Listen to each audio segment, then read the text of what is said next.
Hello everyone, this is Mumbo and welcome back to another Minecraft video, and in this one I'm going to be turning you into Batman. Sort of. I mean, you're not going to be quite as muscly, and you're probably not going to be as good looking, and you're definitely not going to have the same fighting skills that Batman has, but you are going to have an amazing Batcave filled with various different redstone contraptions. I think it should be fairly interesting, so let's crack on. So obviously the first thing that you're going to want to do is find yourself a cave, much like this one. Now as you can see, it's got a bunch of different caverns. It's got one going off in this direction, one going off over here, but we're going to be building our Batcave in this area over here. This is where we're going to be creating the entrance. This is how we're going to be getting into the Batcave, and of course I will put this world download down in the description if you do want to build along with this tutorial. I will also put the completed world download down in the description if you do want to check it out. But anyway, this is where our entrance is going to be going, and in typical Batman fashion, the first thing that we're going to be doing is we're going to be creating a waterfall splitter opening. So the idea behind this one is really quite simple. If we just head down to the bottom here and take out these 3 blocks, then place some water up in this block right here, you will see it flows out like that and it creates a one wide waterfall. However, if we place a block in like this and then take out both these blocks, as you will see, the water will flow out like this and split around a point.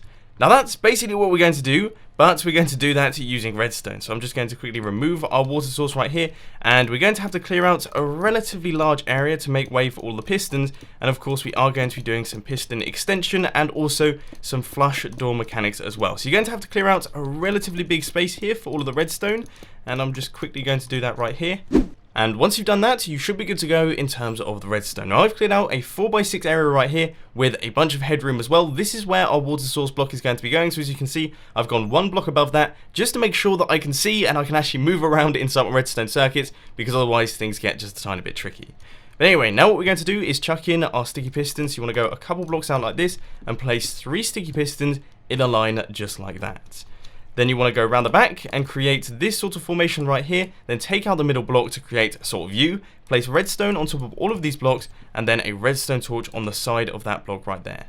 Now that is most of the piston mechanics for our waterfall splitter. Next up, you just want to place blocks going across like this to make sure the water doesn't flow onto any of the redstone, and then you want to go down underneath this and place a bunch of blocks just like that. So we're going to cover up this entire area with blocks going all the way across like this, so it looks like a completely flat wall.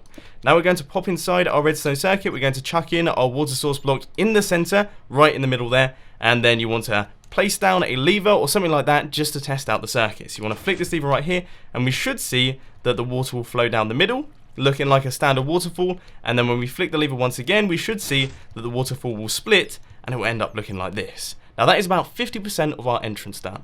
But of course, right now, this is not the best entrance, as it's not actually an entrance. We don't have any door in the system just yet, it's just a fancy waterfall. So what we're going to do now is we're going to take out these 2 blocks, and we're going to create a 2x1 flush piston door. So we're going to chuck in a 2x2 area of sticky pistons like this, some more sticky pistons facing across like that, with some door blocks on their faces. Now these blocks should, in theory, match those of this wall right here, and that's just to keep this thing completely hidden away. Next up, you want to go up at the top, you want to place in a couple blocks like this, some redstone there and some redstone right there, with a repeater set to 2 ticks. And if we give this thing a test, you can see that we get the full extension, that is now flush with the wall, and we get the full retraction as well. So now it's just a very simple process of hooking this up to your waterfall. So right now the door is open, and also our waterfalls are split, which means that this is in the perfect configuration. So you just want to connect up this redstone right here, and that is everything completed. When we flick this lever, as you can see, the door will close and our waterfall will cover over the door area. And when we flick the lever again, as you can see, the door opens up and the waterfall splits. It's all looking very good. But there is a fairly obvious issue with this design in its current state. Right now, it is extremely easy to open. We've got a big opening here, we've got a lever right there. Anyone could just walk past, flick the lever, and gain access into the Batcave. So what we're going to do is create a hidden activation device, and the one that I'm going to be using is the Redstone Torch key. Now you can use any one that you want, I'll put a bunch of them down in the description, but I personally really like redstone torch keys. So we're going to place a redstone torch on this block, the torch will then get broken, and that will open up our piston door, allowing us to gain access. So we're just going to go underneath here. As you can see, I've got a bit of an area cleared out. It's a 3x5 area. There's no way we're going to need this much space, but I just don't want things to be too cramped. And what we're going to do is we are going to first off place down a sticky piston underneath this block right here, just like that, facing upwards, so that when it extends, it will be level with this block right here, and then underneath that you just want to place a sticky piston facing downwards, and as you can see it will extend due to this redstone torch being there.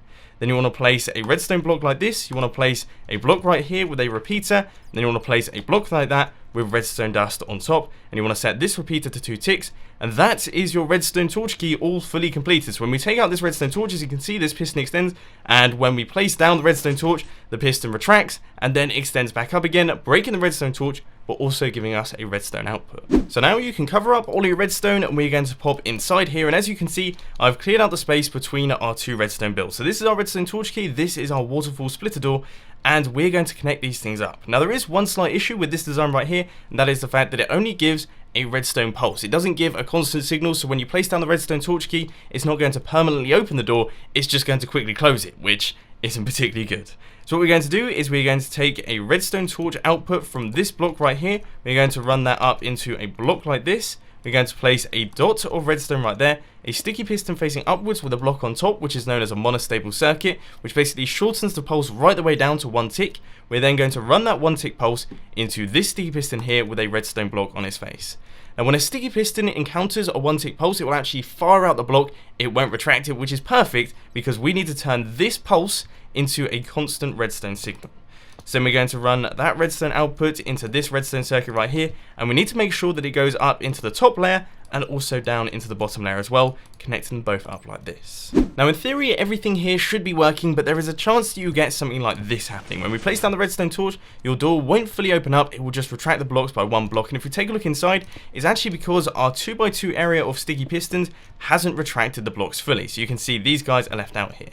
Now that's actually caused by this block right here being a full block, so you want to replace that block with an upside down half slab, then place down some redstone on top. That should in theory fix your problem, and then everything should be working. So we just pop back outside like this and cover up our area right there, chuck down our redstone torch, you should see that everything will close up as per normal, and then when we place down the redstone torch once again, everything should fully open up and we won't get any issue. So now it is time to work on our Batcave itself. This right here is our floor area. It's a 10 by 9 space. As you can see, it uses stone slabs because I imagine Batman quite likes his stone slabs. And on the edges, we have got ourselves some redstone lamps. Now these things are really quite important because for our Batcave, I want to create a sequential lighting system, also known as disco lighting. When we place down the redstone torch, obviously our door is going to open, but I also think it's a pretty cool idea that all of these redstone torches turn on 1 by 1. So the way that we're going to do that is really quite simple. We're going to run redstone out like this, and we're going to place a repeater set to 2 ticks, a repeater set to 3 ticks, and a repeater set to 4 ticks at the end. But then you think to yourself, what do you do after this? I mean, if we place a repeater right here, obviously we're going to have a gap. That's no good. That doesn't work at all. What we actually have to do is we have to do some slightly fiddly-ish redstone. The way that we do it is we place a block up like this with redstone on top of that one. We then take some redstone out like this, a repeater set to 4 ticks, a repeater set to 1 tick or on the regular setting. You then want to run the redstone going across like this and into that block right there, and you want to place a block up at the top like this to stop these 2 pieces of redstone canoodling, and then you are good to go. So you can continue on that redstone line, repeater set to 1 tick, 2 ticks, and then 3 ticks, and of course if the same thing happens again, all you have to do is take out another redstone line like this, chuck down your 4 tick repeater, and you're good to go. I've now hooked up our other side of redstone lamps, so you can see all of the repeaters running across like this. I also have a redstone line running across underneath all these blocks into this repeater right here, which powers all of this. Now there is one slight problem with this, and that is the fact that that repeater means that this side is 1 tick behind this side, and we will solve that problem in the next couple seconds. But first off, I've actually got to hook up this circuit right here into our T flip-flop circuit, and I'm actually going to do that using a bit of a delay so that it happens after the door is opened. So then the door will open, and then a couple seconds will pass, and then all of the lights will turn on, which allows the player to see all of that happening, because otherwise the lights will turn on before the door is opened, and that seems just a tiny bit pointless. So I'm going to run redstone repeaters running out of this block right here. We've got 8 ticks in total already, and because our door is currently open but our redstone lamps are currently off, I'm actually going to place a redstone torch on the side of this block right here, because of course we want our lights to be on while our door is open. That makes a lot more sense. So we're going to run this redstone torch into this redstone right here.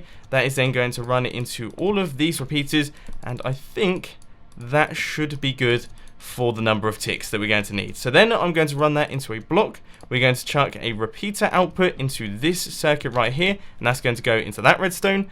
And then we're also going to run redstone directly out of this block right here. We're going to run it down underneath and into this circuit right here, and that means that both have exactly the same delay, which means they both come on at exactly the same time. So if we check out this redstone torch, as you can see, all of them will turn off at the same time, and when we place in the redstone torch, they will all turn on at the same time, and it looks brilliant. But of course, this would not be a Batcave without some form of secret storage system. So out the back here, I have created a 4x6x7 area, which once again is way bigger than I actually need, but I decided to make space so things aren't too cramped. And we're going to be creating a hidden chest system. So the first thing you want to do is create a 2x2 area like that. Then you want to place 2 sticky pistons off like this with a 2x2 area of slime blocks out the back just like that.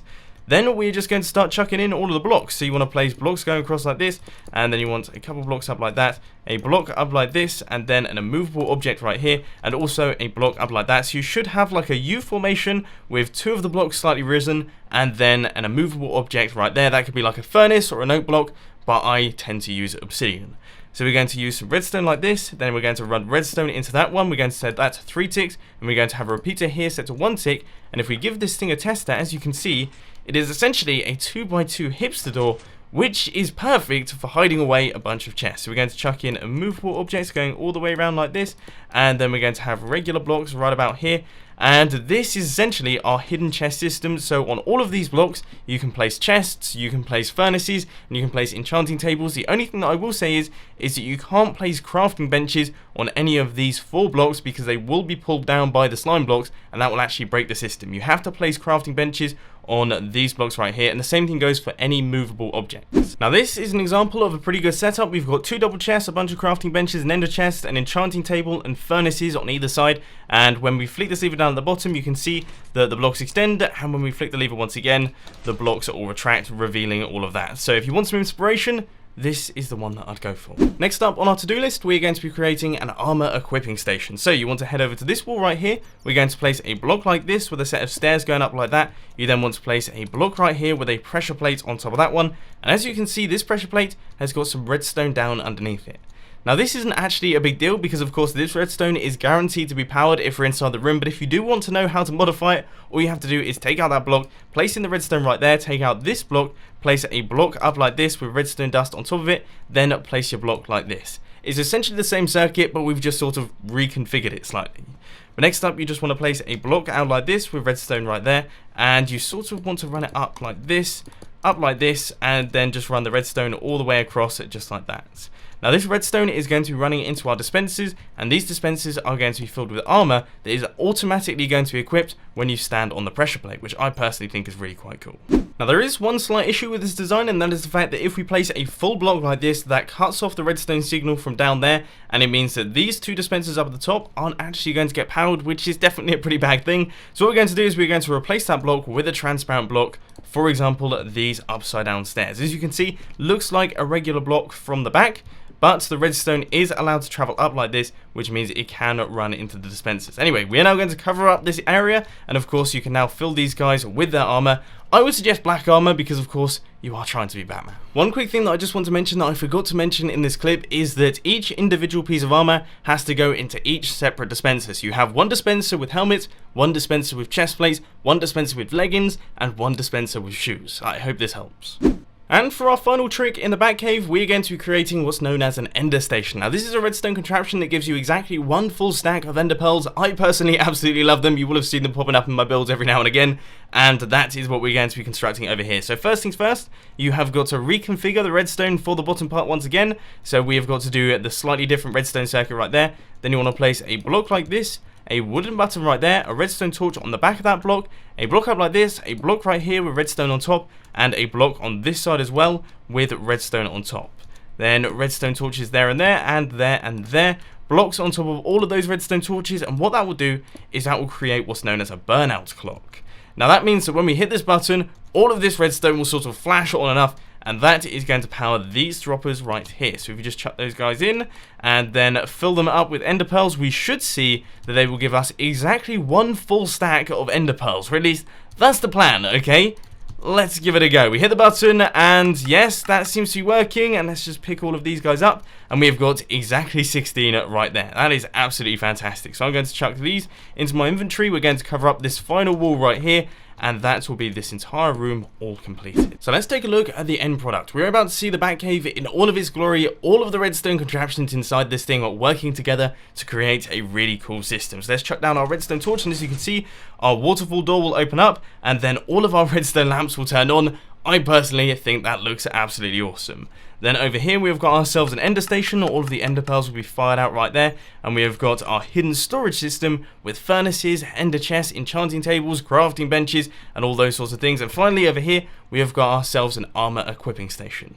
Now I have to say, the room itself isn't the prettiest thing in the world because I'm no Grian, but I would say that it does look pretty cool, and it definitely looks quite a bit like a Batcave. And if you're wondering how I did the glowing roof, it's quite simple. You place upside down half slabs with a 1 block gap, and then you place light sources up at the top. So we have it, guys. I hope that you've enjoyed today's slightly longer redstone tutorial. Let me know down in the comment section if you enjoy this sort of thing, and if you want to see more of these sorts of videos as opposed to sort of single redstone contraption videos. These sorts of builds are actually quite a lot of fun to work on, and they're really fun for inspiration, and they should give you a bunch of ideas for your own redstone builds and contraptions. But unfortunately, that is all I've got time for today. I hope that you enjoyed this video. If you did, please sure to hit that like button, and if you really loved it, then make sure to subscribe. But thanks for watching, guys. This has been Mumbo, and I'm out. I'll see you later.